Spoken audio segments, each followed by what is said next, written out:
உயரமும் உன்னதமுமான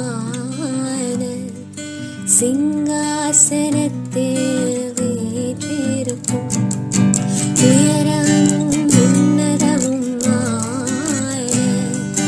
சிங்காசனத்தில் வீற்றிருக்கும் சேனைகளின் கர்த்தராகிய ராஜாவை என் கண்கள் காணட்டும்.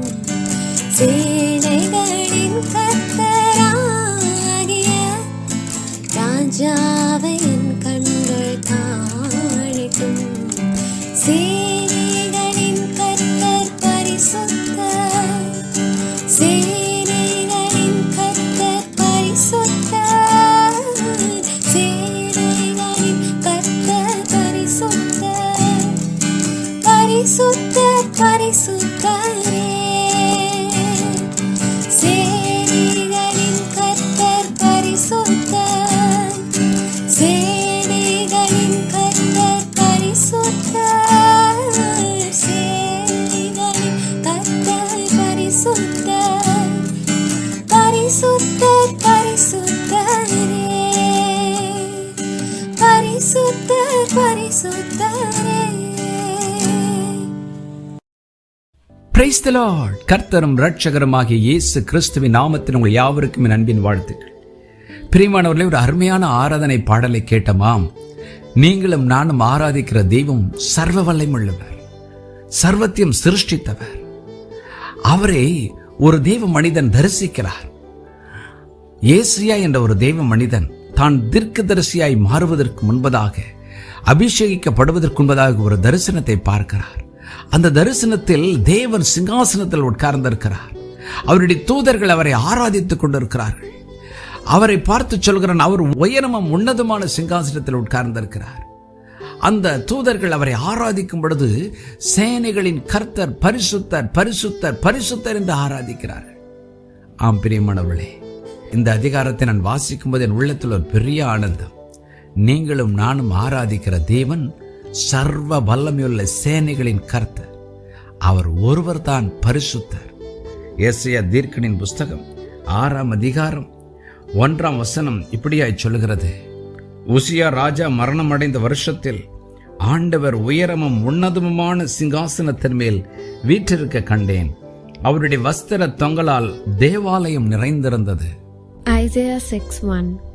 In the year that King Uzziah died, I saw the Lord sitting on a throne, high and lifted up, and the train of his robe filled the temple. பாருங்கள், நம்முடைய தேவன் உயரமும் உன்னதமான சிங்காசனத்தில் வீற்றிருக்கிறார். அவருடைய சிங்காசனம் என்றைக்கும் அசைக்கப்படாத ஒரு சிங்காசனம். இன்றைக்கு அநேக சிங்காசனங்கள் அசைந்து போகிறது, கீழே விழுந்து போகிறது. ஆனால் தேவாதி தேவனுடைய சிங்காசனம் என்றென்றைக்கும் இருப்பதின் காரணம் அவர் பரிசுத்தர். அவர் பரிசுத்தர் பரிசுத்தர்.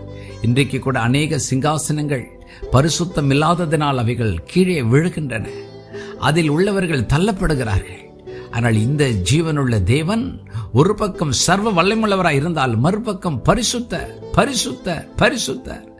அவர் அருகில் இருக்கிற தூதர்கள் சேராபீன்கள் சொல்லுகிறார்கள், அவர் பரிசுத்தர் பரிசுத்தர் பரிசுத்தர் என்று. அவரை ஆராதிக்கிற மனிதர்களாக நாமும் அதே வார்த்தையை சொல்லுகிறோம். அவரை எதிர்க்கிற, அவருக்கு சத்துருவான பிசாசும் கூட இயேசுவை சந்திக்கும் பொழுது அவன் சொன்ன வார்த்தை, நீ பரிசுத்தர். இன்றைக்கும் இந்த வார்த்தைகளை கேட்டுக்கொண்டிருக்கிற தேவஜனமே, அவர் பரிசுத்தர் பரிசுத்தர் பரிசுத்தர் என்று நம்முடைய நாவினால் அவரை மகிமைப்படுத்துவோம். சேனைகளின் கர்த்தராய் அவர் இருக்கிறார். நம்முடைய யுத்தங்களை அவரே செய்வார். அவர் பரிசுத்தராய் இருக்கிறது போல நம்மையும் பரிசுத்தமாக்குவார். ஆகவே இன்றைக்கு நம் ஆராதனையிலே ஒரு காரியத்தை மறந்துவிடக்கூடாது. ஒரு பக்கம் நம்முடைய தேவன் சிங்காசனத்தில் உட்கார்ந்திருக்கிறார். அவர் வல்லமையுள்ளவராய் உட்கார்ந்திருக்கிறார். அவர் பரிசுத்தராய் உட்கார்ந்திருக்கிறார் என்பதை மறந்து போக வேண்டாம். ஆம், அவரை ஆராதிக்கிற நம்முடைய வாழ்க்கையும் அதே பரிசுத்தத்தை பெற்றுக்கொள்ள பயத்தோடும் நடுக்கத்தோடும் அவரை ஆராதிப்போம். அவருடைய பரிசுத்தத்தை வாஞ்சித்து கேட்போம். அதற்கு முன்பாக நம்மை ஒப்புக் கொடுப்போம். அவருக்கு முன்பாக நம்மை அர்ப்பணிப்போம். நிச்சயமாய் அவர் நம்மை பரிசுத்தப்படுத்துவார். நம்முடைய யுத்தங்களை அவரே எடுத்து நடத்துவார். ஜெபம் பண்ணுவோமா? பரலோக பிதாவை, இன்றைக்கு என்னோடு இணைந்து ஜெபிக்கிற ஒவ்வொருடைய வாழ்க்கையிலும் நீர் சிங்காசனத்தில் வீற்றிருக்கிற ஜீவனுள்ள தெய்வம் என்பதை ஒவ்வொரு நாளும் நினைத்துமை ஆராதிக்க நீர் வல்லமையுள்ளவரும் பரிசுத்தமுள்ளவருமாய் இருக்கிறதினால் உம்மை ஆராதிக்கும் போது பரிசுத்தர் பரிசுத்தர் பரிசுத்தர், நீர் சேனைகளின் கர்த்தர் என்பதை உணர்ந்து ஆராதிக்கிற ஒரு ஆராதனையின் அபிஷேகத்தை எங்களுக்கு தார். நாங்கள் ஆராதிக்கும் பொழுதே எங்களுக்கு விரோதமான சக்திகள் முடக்கப்படட்டும் ஆண்டவரே. நாங்கள் ஆராதிக்கும் பொழுதே உமக்குள் இருக்கிற பரிசுத்தம் எங்களுக்குள் வரட்டும். எங்கள் ஜீவியத்தையும் பரிசுத்தமாக்குவீராக. இயேசுவின் நாமத்தில் பிதாவே, ஆமென்.